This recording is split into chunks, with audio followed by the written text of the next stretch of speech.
Hello,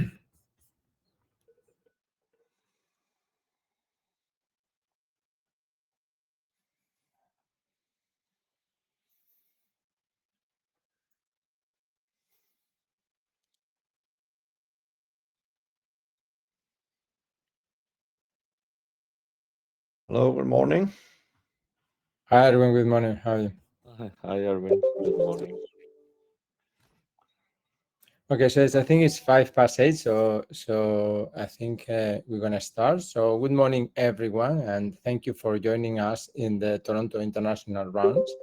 It's my great pleasure to introduce Professor Mertens, who is a friend and a colleague, and Dr. Mertens is the medical director of the Echocardiography laboratory at CKIDS and is the co-director of the pulmonary hypertension program.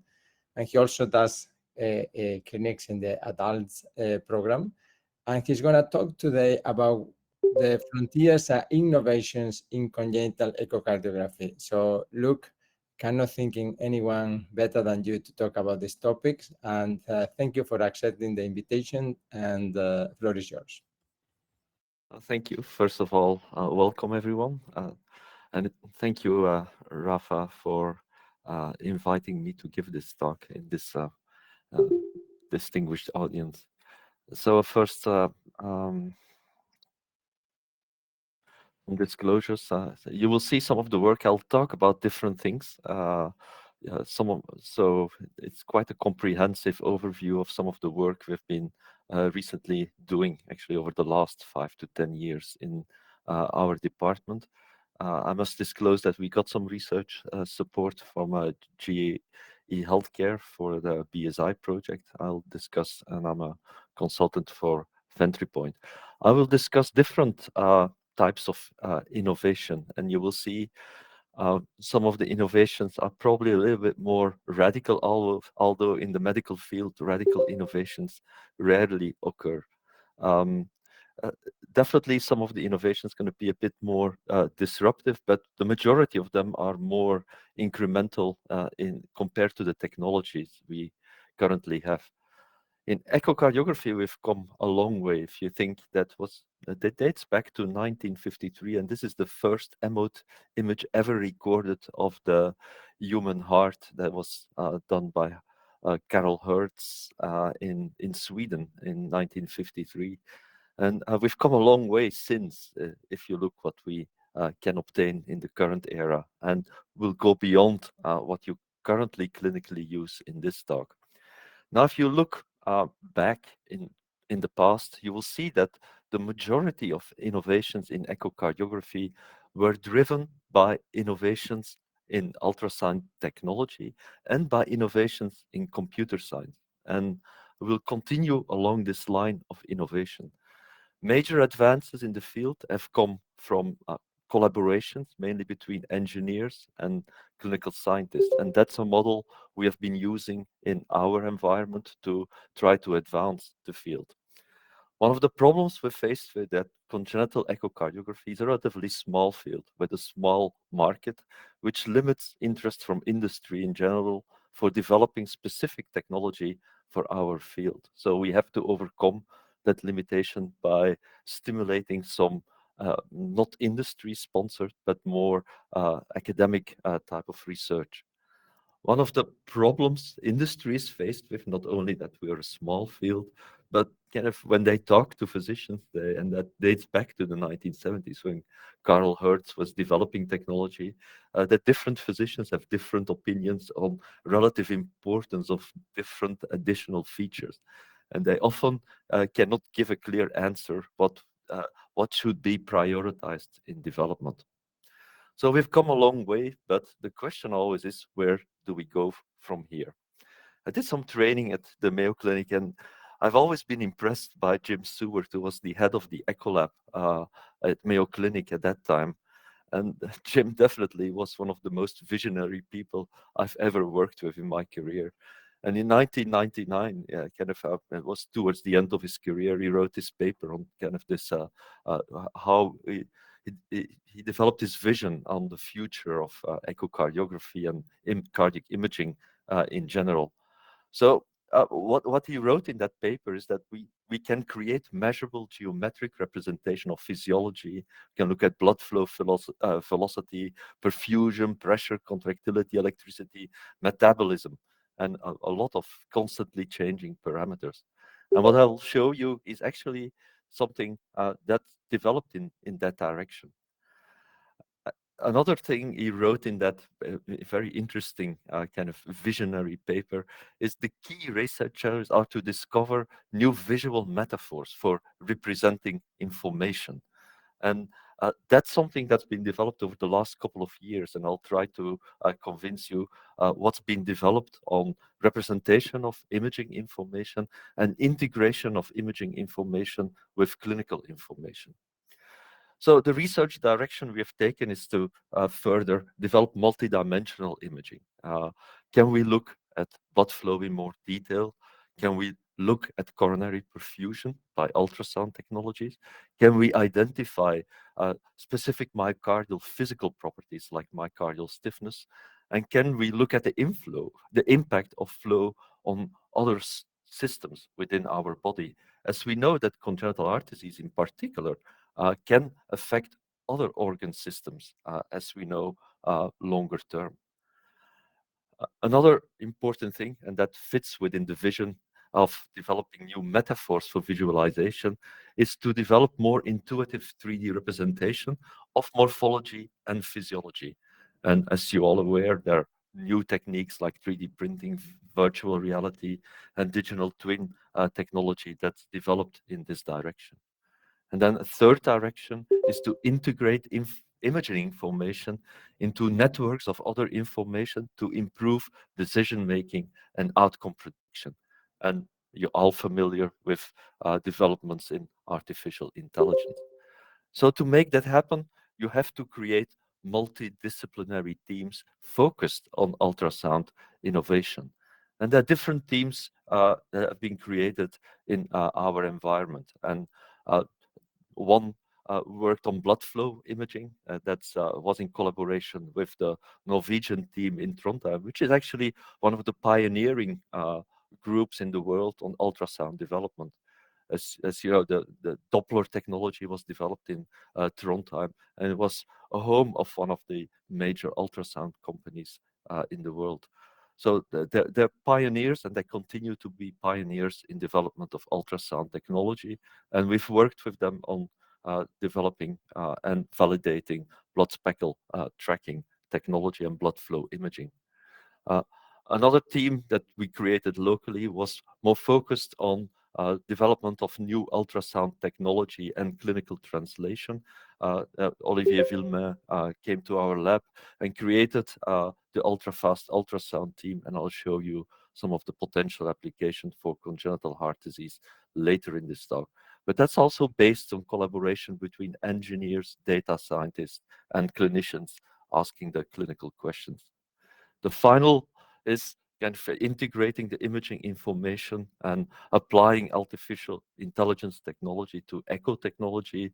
And we're collaborating with, again, with the Norwegian team and our Center for Computational Medicine for developing some of the ultrasound application in pediatrics. So it's technology driving innovation. And two things are important: ultrasound technology innovation, that's quite obvious, and then the increasing computing power, the use of convolutional networks, and the artificial intelligence revolution. That the deep learning technology was developed at the University of Toronto, so an ideal environment for further developing some of these AI applications. So if you look at the overall things we do in an echo lab, we go from image acquisition, and technology that's being developed definitely results in sharper imaging, faster imaging by ultra-fast ultrasound, and three-dimensional, I would call it multi-dimensional imaging at the level of image acquisition. So that's more at the level of ultrasound technology innovation.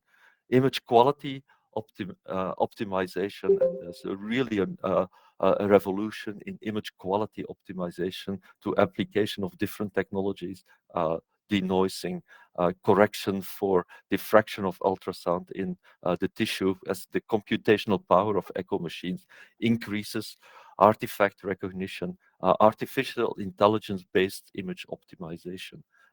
That's going to impact the image quality also in adult scanning. There is a lot of work that's being done in automated image analysis. That's view recognition, automated segmentation, measurements, and I'll give you some example. Towards reporting, trending of ultrasound results, report generation, pathology recognition, and then finally data analysis, where imaging data are integrated with clinical data. So in this whole flow of data from image acquisition to data analysis for outcome prediction, there's been a real revolution over the last years. Let's start with some of the AI developments, and that starts at the level of computer-guided image acquisition. And some of those tools have been commercialized where computers will recognize views through convolutional networks, and will also recognize when a certain view is optimized. So it will give you a score, and you can say acquire now. That will result in better, more consistent, quality-based image acquisition, so which is key for further image analysis. So then automated measurements can be done on those optimized images. And some of those systems have been commercialized, and this is one of the applications that was developed with the NTNU group in Norway, where you can automatically, as you see the image, it automatically starts analyzing ejection fraction with high accuracy, as you can see in this blunt Altman plot. This has been brought into the realm of clinical practice, I would say very closely. And this is an article, and there are very few cardiology articles that make it to Nature. But this was the first AI-based beat-to-beat assessment of cardiac function. And the principle is very simple. They develop a combination of segmentation and just learning the computers to visually assess ejection fraction. So you put in a video, and the computer will give you a very accurate ejection fraction.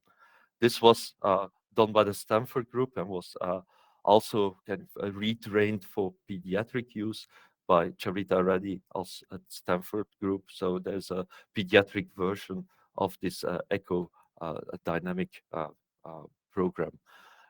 So this was published, and you see by Charita Reddy, you see very high accuracy for analysis of pediatric images. They retrained a model which was trained by about 10,000 adult echoes. They retrained it with about 3,000 pediatric echoes.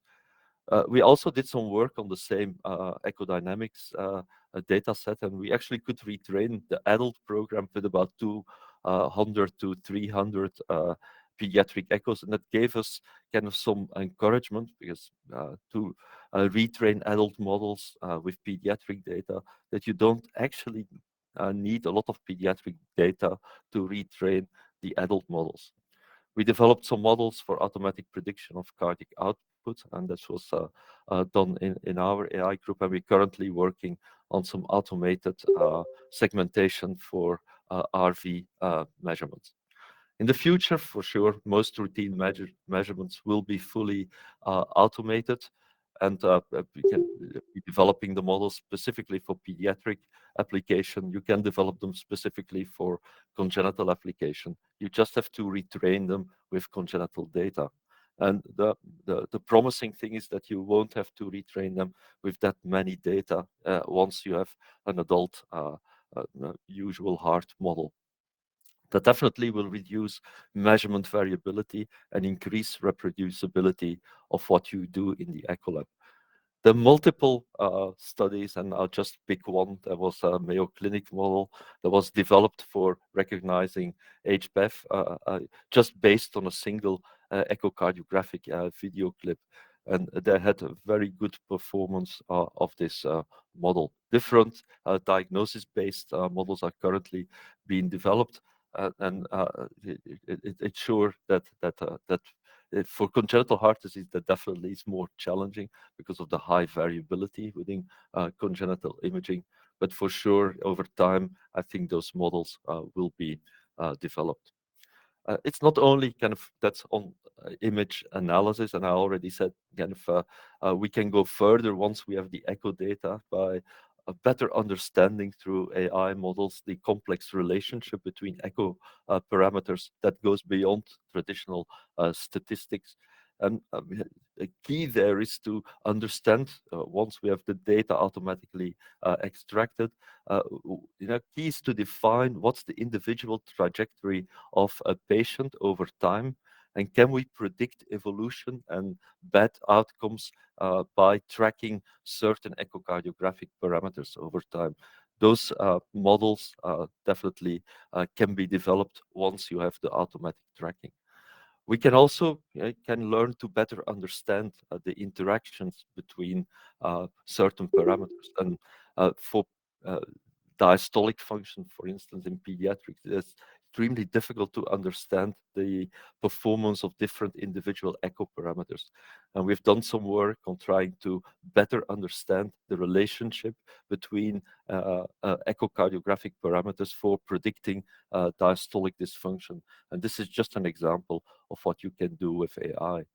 When you also integrate clinical information with echocardiographic data, you can cluster patient and come out with better prediction models. And this was an example of using that approach for pediatric cardiomyopathy. So this is AI development. So that goes from echo acquisition to data analysis to patient trajectory prediction. So that's work that's in progress. And I'm sure for congenital heart disease, specific models have to be developed and will be developed over time. Now let's focus on new ultrasound technology development. And one of the revolutions that was actually dates back probably about almost 20 years ago. Ultrafast ultrasound was first developed in the Paris group in the Langevin Institute in Paris, where Mathieu Pernaut and Michael Tanter, two engineers, developed ultrafast ultrasound, which is fundamentally different from traditional ultrasound. You know that in traditional ultrasound, you send out lines of ultrasound beams through the tissue, and to create an image, you need multiple lines to be sent out through the tissue. And as you notice when I'm talking, that takes time uh, uh, to create actually an image based on sending out different ultrasound beams. Plane wave imaging, which is the basic technology behind ultrafast ultrasound, instead of sending out different beams of ultrasound, sends out one plane wave of ultrasound through the tissue and receives at the same time the reflected echo images. So that the advantage of plane wave imaging is that you can scan between 2000 to 5000 frames per second instead of the usual 50 to 100 frames per second we currently using. And that opens up a new frontier of things you look at from a cardiovascular perspective. And this is from the review paper we wrote a couple of years ago with, together with Olivier Villemain, the Paris group, on how we think that can be applied in congenital and cardiology in general. So you can look at tissue structure, you can look at tissue motion in more detail because you have much higher time resolution. And because of the higher frame rates, you can also look at blood motion. So multidimensional imaging, that's what you can do with high frame rate imaging because it adds dimension to the traditional images you acquire. And one of the first things we were interested in congenital heart disease too, can we get better imaging of blood flow? Can we get more details on blood flow analysis? Additional question is, can we get more information on the state of myocardial health by looking at physical properties of the myocardium directly using ultrafast ultrasound? And this is basically kind of elasticity, fibrosis imaging by looking at myocardial stiffness. And finally, the development of ultrafast Doppler allows you to look at coronary perfusion, myocardial perfusion, and I'll show you some examples. So the first application of ultrafast ultrasound, you need higher frame rates to image blood flow. Tissue moves much slower. So you can image tissue and you can measure tissue velocities at the usual frame rates. But to measure blood flow, that flows 10 times faster as the tissue moves. So you need higher frame rates. But you can use the same technology that's been used to look at tissue motion to look at blood flow motion, which is basically speckle tracking, looking in the blood flow for different speckles as they move through the different frames. So you identify blood flow by looking at speckle tracking. So this is basically blood speckle tracking imaging. So you look at it's a pattern matching technology that is used to quantify blood speckle motion. You can apply this by using high frame rate imaging. And as I mentioned, this is type of the imaging you can obtain when you actually use blood speckle tracking imaging. And as you know, blood speckle tracking is a two-dimensional technique, while Doppler is a unidimensional technique. Using blood speckle tracking imaging, you get two-dimensional blood flow velocities. And in theory, if you use high frame rate 3D imaging, you can get a three-dimensional blood flow imaging like you would get in cardiac MRI. The problem with that is that that requires those data sets become huge, just like MRI flow imaging in 3 dimension. If you want to do the tracking of blood flow in 3 dimension, becomes very huge data sets that take a long time to acquire. So currently the technology is mainly focused on 2D because of you have to contain the size of the image acquisition. The data sets become quite large if you start acquiring at high frame rates. So this is kind of blood speckle tracking, which is known commercially as blood speckle imaging. So we looked at some applications, and with every new technology, you go through a long validation stage. And I'll give you some of the work that's done. It's both in vitro work, in vivo work, where we want to make sure that if you do blood speckle velocity measurements, that they actually measure accurate velocities. And this was work done together with a Trondheim group where we found good correlations between velocities. And that's one of still one of the limitations of blood speckle tracking images, is that it's depth dependent. So the deeper you have to penetrate into the tissue, the less accurate your measurements become, and that's due to diffraction of ultrasound waves. So that's still one of the limitation. And they're working currently on overcoming this limitation and integrating this technology in lower frequency probes. But that's one of the advantages you have in pediatrics, is that you can apply it to smaller hearts at the current stage. So you can get 2D information. And then the question is, what can you do with it? So there are two things that have been developed over the last couple of years, and that took a long time. The easiest part was qualitative assessment of blood flow patterns. The more difficult part is always that they develop quantitative assessment and what type of measurements can you actually do with this technology, and which of the measurements are actually useful. So from qualitative perspective, it allows you to have better visualization of flow direction and definitely better visualization of flow complexity. Give you some examples of qualitative assessment. This is the kind of the blood flow patterns in the pulmonary artery in a healthy newborn.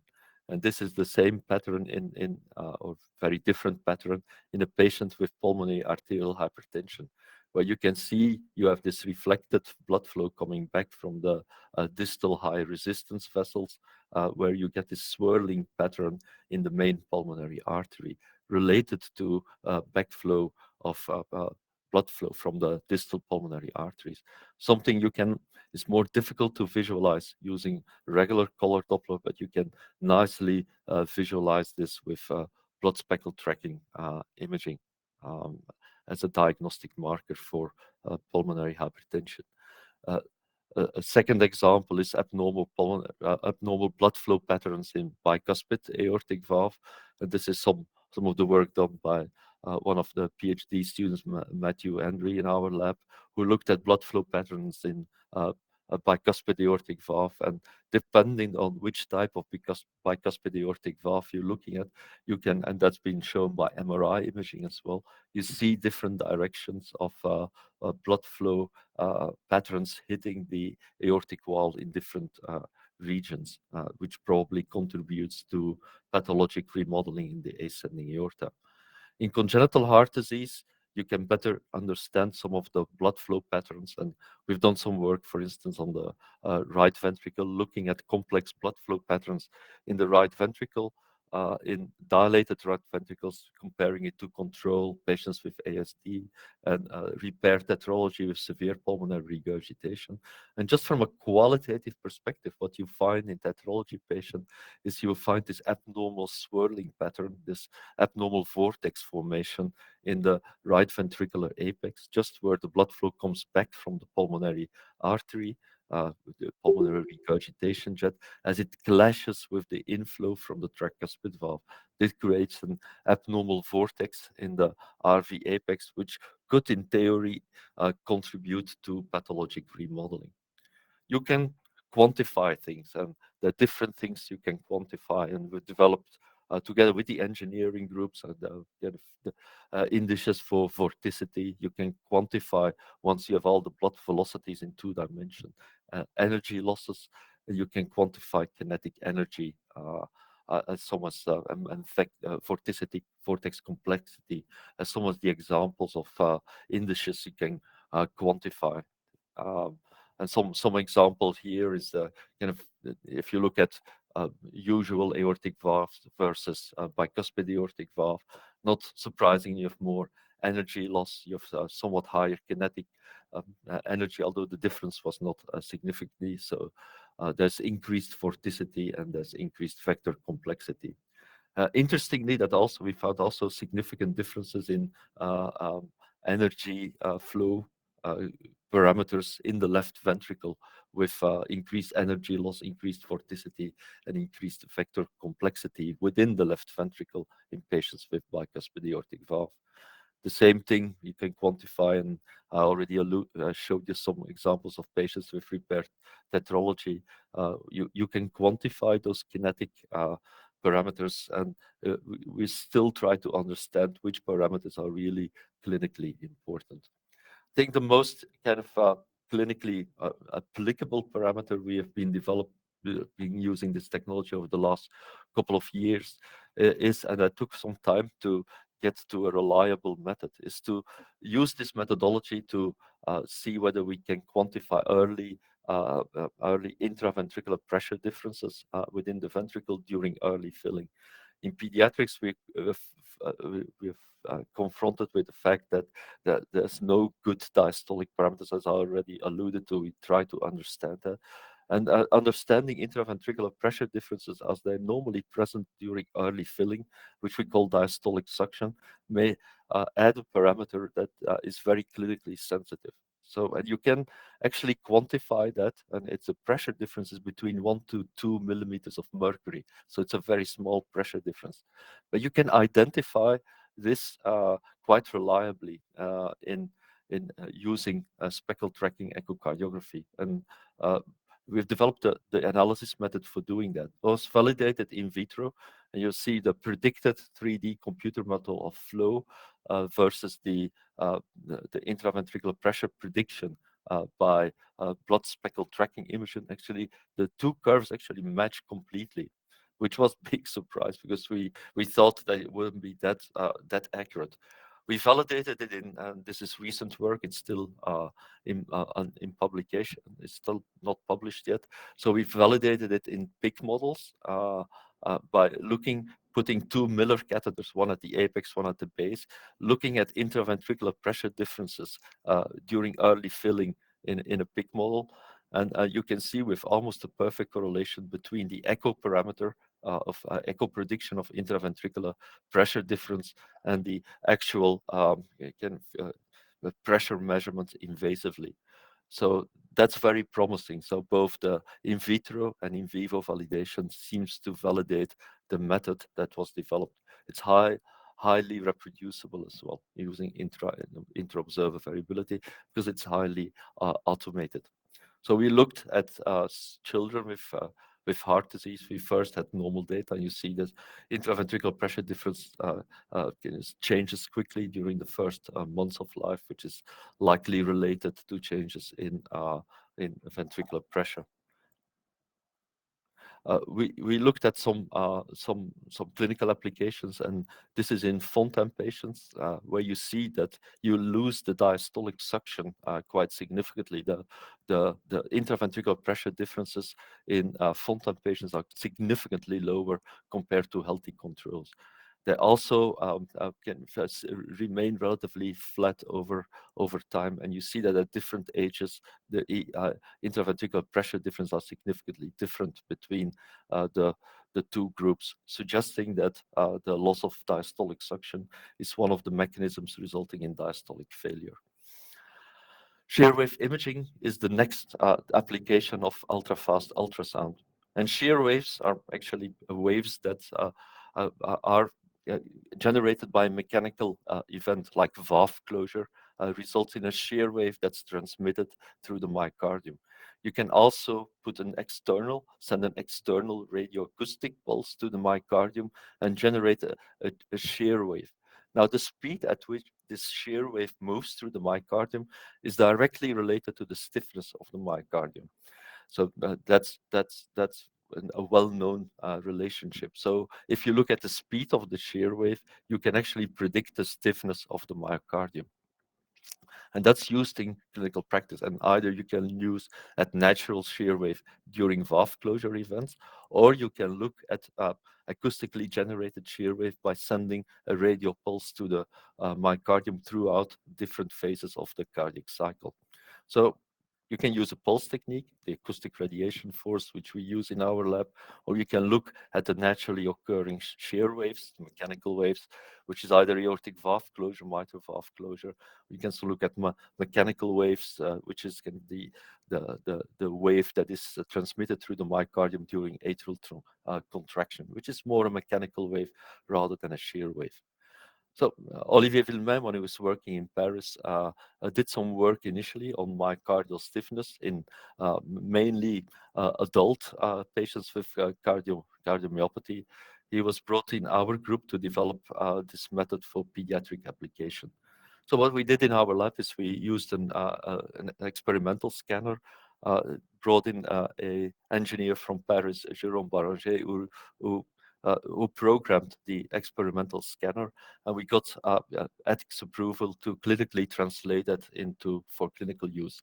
And so we, using this technology, ultra-fast scanner that was clinically developed for pediatric use, because we programmed the scanner using pediatric probes that allowed us to get data in children on myocardial stiffness. And that was done either using the radiation pulse, or you can send out a pulse throughout the cardiac cycle to look at myocardial stiffness throughout the cardiac cycle. And you can also detect, because you have the images at very high frame rate, you can also detect the natural shear waves that are generated by valve closure or atrial contraction. So these are some of the data were recently published in JACC Imaging, looking at myocardial stiffness throughout the cardiac cycle. And this is in pediatric, in healthy controls, and in patients with hypertrophic cardiomyopathy. You can see in systole, myocardial stiffness increases because the myocardium gets stiffer during contraction. And actually the peak systolic stiffness is actually a good reflection of myocardial contractility. So you see here that contractile function is preserved in patients with hypertrophic cardiomyopathy, but you see a very significant difference in diastolic stiffness in patients with hypertrophic cardiomyopathy versus healthy controls. And this it gave us a better idea of cardiac physiology throughout the cardiac cycle. We've looked at kind of changes in stiffness in children throughout childhood, and you see, as you would expect, as a gradual increase. We looked at RV, LV stiffness in patients with pressure overload. And as you can see in systole, in patients who have aortic stenosis coarctation, the systolic stiffness increases because you have an adaptation in contractility. So your heart will try to match the increase in afterload by increasing contractility, and that's mainly done by hypertrophic response. and some other regulatory mechanism. Interestingly, we see that myocardial stiffness in diastole is preserved. So here is still normal within normal range. We looked at the same for the RV, pressure-loaded RVs, that you see this increase in RV, in RVs stiffness during systole, with no significant differences in diastole. We look at Fontan patients, and we have some preliminary data still unpublished. And we found indeed that diastolic stiffness in Fontan patients is increased, and it seems to increase faster with increasing age. We still want to study adult studies with myocardial stiffness. This technology can be easily applied to adults as well. So definitely very interesting data suggesting that single ventricles are stiffer in diastole compared to healthy controls. We did some work on RV stiffness assessment, and this is some animal work that was done by a fellow from Bordeaux, who was with us for 2 years, together with Mark Friedberg's lab, where we banded rat models and looked at RV stiffness, because for the rat models we used natural waves. So, and you see that if you bend after some time, that myocardial velocities, kind of the shear wave velocities in the right ventricle at tricuspid valve closure, and pulmonary valve closure significantly increase over time. We have some initial data in children with pressure overload, where we also find that children with chronic pressure overload have a stiffer myocardium at those 2 phases within the cardiac cycle. Obviously, kind of at time of tricuspid valve closure, you're in between diastole and systole, and at the time of pulmonary valve closure, you are in between systole and diastole. So it is not the ideal moment to look at myocardial stiffness, but you nevertheless can find significant differences between the pathologic group and the healthy controls. The next phase, kind of a multi-dimensional imaging, is can we also look with this ultra-fast Doppler technology at coronary perfusion. And this was initially developed by Mathieu Pernot's group in Paris as well, where they found another non-invasive way by ultra-fast Doppler to look at coronary perfusion. You can see you get quite detailed imaging as well, because the feature of ultra-fast ultrasound is that it has also very high spatial resolution. We applied that to look at myocardial perfusion, and we initially did that in the operating room in children with congenital heart disease. And we used ultra-fast power Doppler looking at perfusion patterns. We looked at myocardial blood volumes throughout the cardiac cycle as an indirect parameter of myocardial perfusion. And so we looked at perfusion patterns in the right ventricle, the interventricular septum, in patients with congenital heart disease. And interestingly, when those blood flow patterns, they correspond very nicely to invasively measured epicardial coronary flow patterns. So they seem to be consistent with what you can find through more invasive technology if you look at flow invasively measured within the coronary arteries. We're doing some further validation work with one of our PhD students in Olivier's lab, looking at the relationship between capillary density and coronary myocardial blood volumes. We looked at patients before and after the arterial switch operation. Very interesting when you do arterial switch operation, the coronary patterns in the left and right ventricle switch together with the physiology they put on, because the LV is a subpulmonary ventricle before the switch and become a systemic ventricle after the switch. And it's very interesting that the coronary flow patterns switch in the same direction, so that we come from a right pattern to a left pattern after the switch operation. We looked at perfusion before and after Norwood operation, hypoplastic left heart in the right ventricle, and we found interestingly that there was no significant impact on coronary perfusion or myocardial blood volumes before and after the Norwood operation. The same technology was applied looking at other organs, and this is looking at the brain in children with congenital heart disease, where we can look at brain perfusion, and we looked at brain perfusion during those big operations like arterial switch and Norwood operations. And we find, interestingly, that kind of the cerebral blood flows are directly related to the flow rates on coronary bypass. And Christoph Heller and his group did some work in animals on putting animals on pump, rats on cardiopulmonary bypass, and they found the same thing, is that there's a direct relationship between the flow rates and the blood volumes in the brain. So you lose some of the autoregulation during those operations, which makes us think a bit more on how to run bypass in children. Finally, I'll quickly show, because for the sake of time, some novel visualization techniques, the new metaphors of looking at the heart in a more holistic way, in a more intuitive way, especially for surgeons when they compare complex congenital heart surgery. And you're all aware that kind of this technology, 3D printing, holographic presentations, virtual reality, digital twin technology has been developed. What since Israel Valverde joined our group last year, we have been focused on developing fusion imaging, where we integrate echo images together with MRI or CT generated models of congenital heart disease.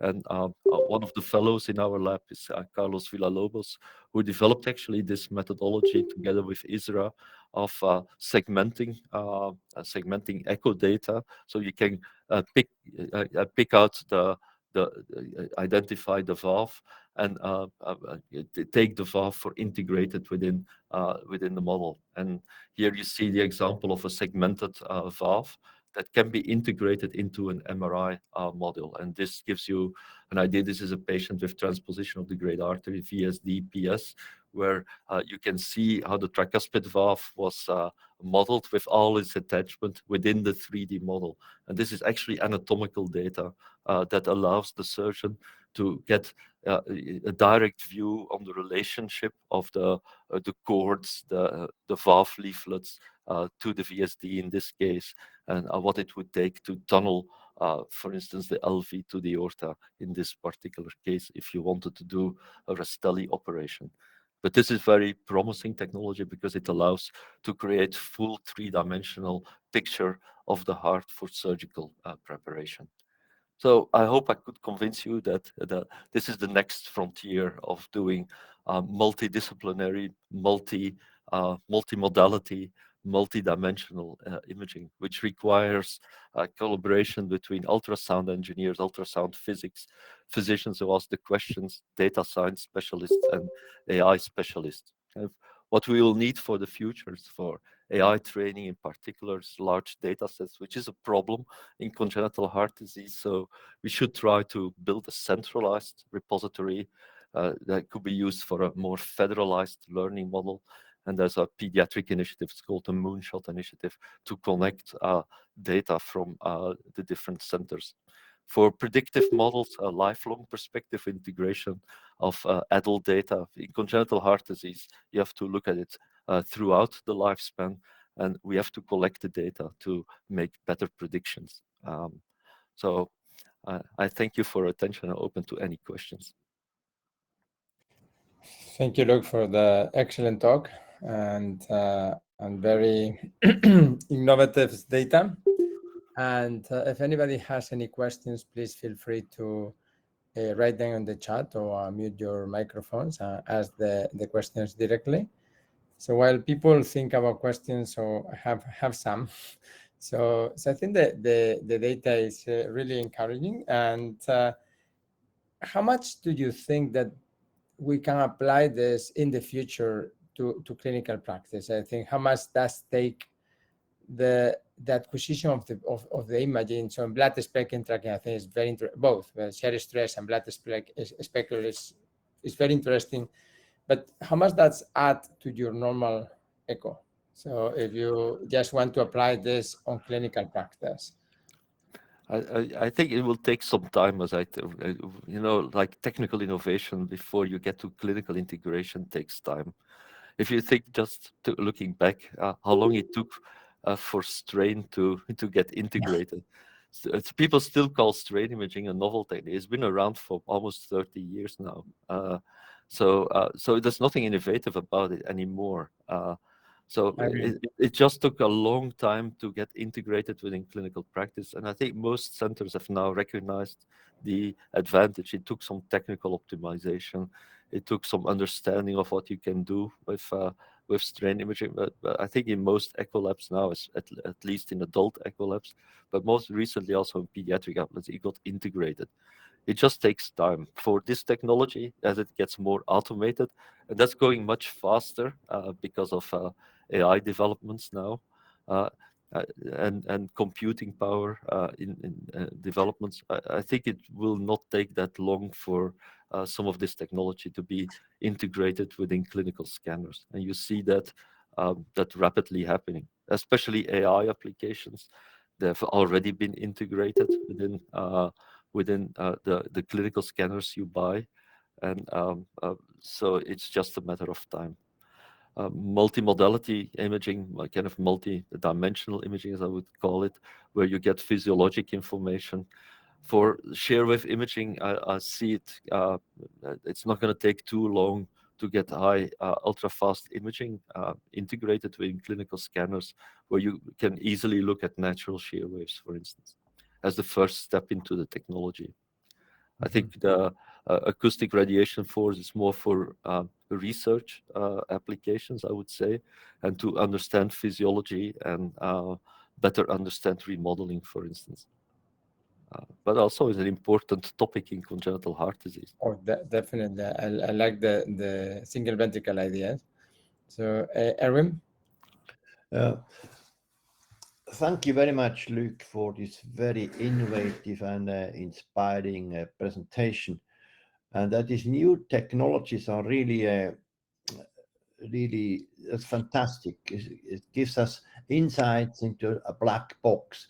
And these new technologies actually are non-invasive tools and toys, probably to understand the pathophysiology in these complex patients. Actually, at the moment, I think what they understand is mostly a research tool or these new techniques. And actually, Rafa already answered the question. So what is the clinical implication, or how do you apply these technologies into your daily clinical practice?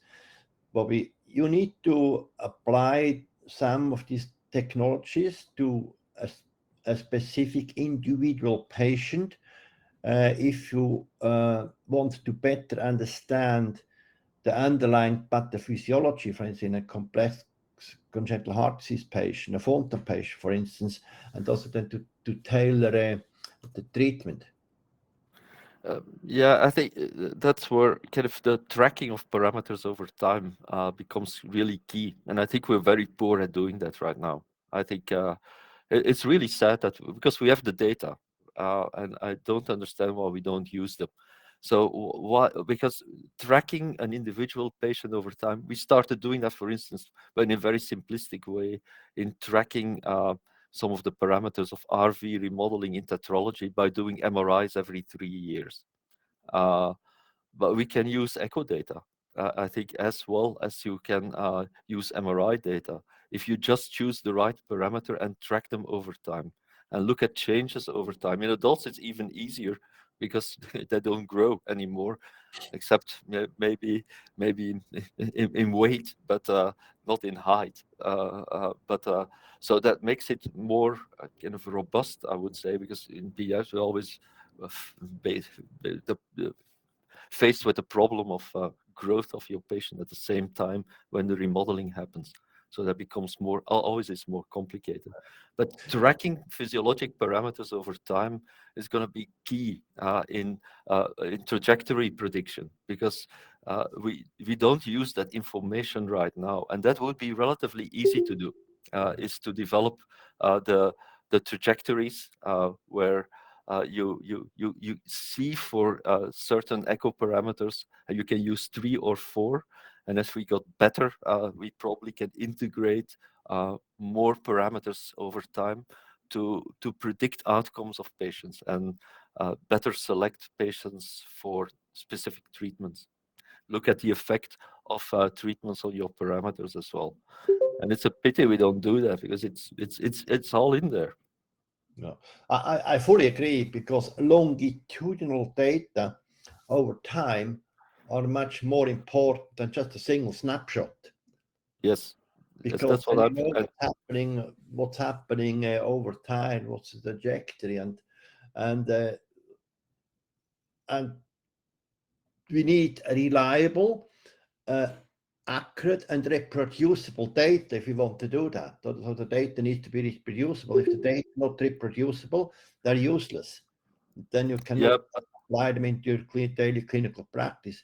Now, my question: do you use or do you apply some of these techniques sometimes in your patient, or is it just a research tool at SickKids now? For the time being, we're still using it mainly as a research tool. I think, except for kind of the 3D modeling with kind of the full integration of all information, including valve information for surgical planning. That's where kind of we're pushing that to clinical integration right now.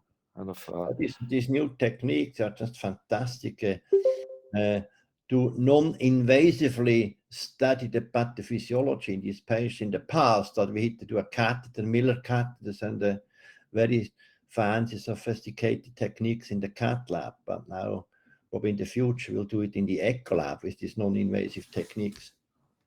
I'm sure we'll be able to get much more information out of the echoes that we're currently getting.